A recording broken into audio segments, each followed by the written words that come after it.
तारा खोदे के आदत मानू जाई। तू खोदल चाहल, हमेशा हमेशा विवाद में रह के चाहल। हम जब शांत होकर के चाहता नहीं, जब तुम मेरे खोद देता रहो आ खोदा तारा खुद फंस जाता रहो। तू पोस्ट करवाओ तारा कि खेसारी भैया के बेटी के ऊपर जब गाना गाया गया था तो नीतीश यादव कहाँ था, जाकर देख लियो नीतीश यादव का कल रहस। ओकरा बाद सबसे पहले तक बता दी कि तू ही नु हवा, तू ही नु हवा। अब पंकज सिंह जो गाना गाया था वो आपका पहले मित्र ही न था? आप ही ने शायद उसको सिखाए थे कि गाना गाओ तो हाईलाइट हो जाओगे, चर्चा में आ जाओगे। तोहरे नु करना मा हो। आ तू करके मारे जब गए रह तो तू अकेले ना गए रह, बहुत लोग गए रहे। आ तू अपन फेम बनाए खातिर, चेहरा हाईलाइट करे खातिर सब काम कर रह। तोहर इतिहास बहुत बा। तहर दूगो मुंह बा, दूगो, एगो खाए वाला अलग बा, एगो देखावे वाला अलग बा। आ तू पोस्ट करावा तरह कि नीतीश यादव ऐसे, नीतीश यादव को पहचान दे दिए तो ये कर दिए वो कर दिए, घंटा ना कर दिए। तरह के देखा देता नहीं कि नीतीश यादव का कैले बारो। तहर जब गाना रिलीज भर रहे लांगा लखनऊ तो तोहर विवादे से गाना रिलीज भर रहे। तू वो घड़ी खेसारी भैया के पास ना रह, वो घड़ी तू रितेश पांडे के पास रह।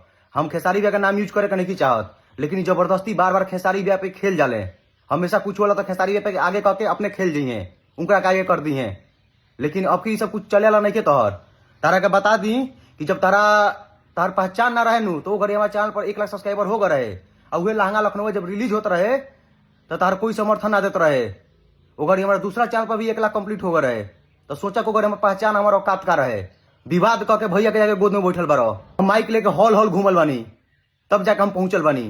तारे ने विवाद करके नहीं पहुंचल। आ तो जो लाइव तू डलवाओ तारा नु हई रोको। तो देखो यही जो तू नीतीश जी के लाइव के माध्यम से बताओ तरह तोहरो घड़ी का हैसियत रही पता चल गए। हम बार बार ज्यादा वीडियो नहीं लगाओ तू लोग स्टाइल के खेल चालू कर दिले बारो।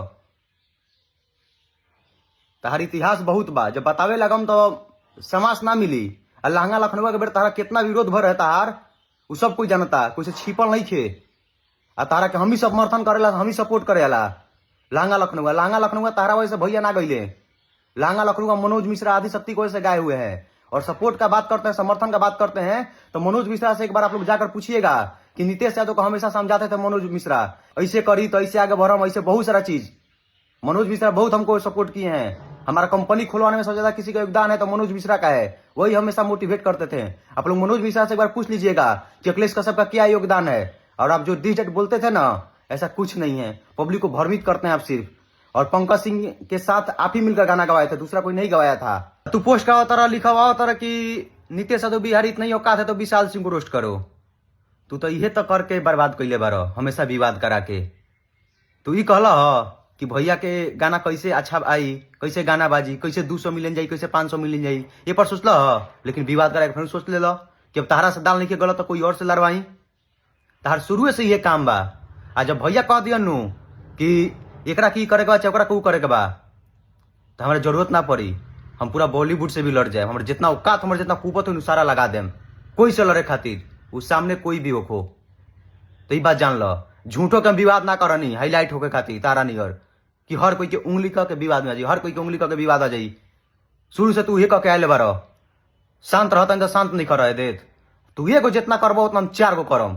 तू कर कितना परेशान करबा हमरा के। आ देखो तारा काम कितना करतनी। तू एगो बनेबा वीडियो एगो पोस्ट करबो तो हम 4 गो पोस्ट करम।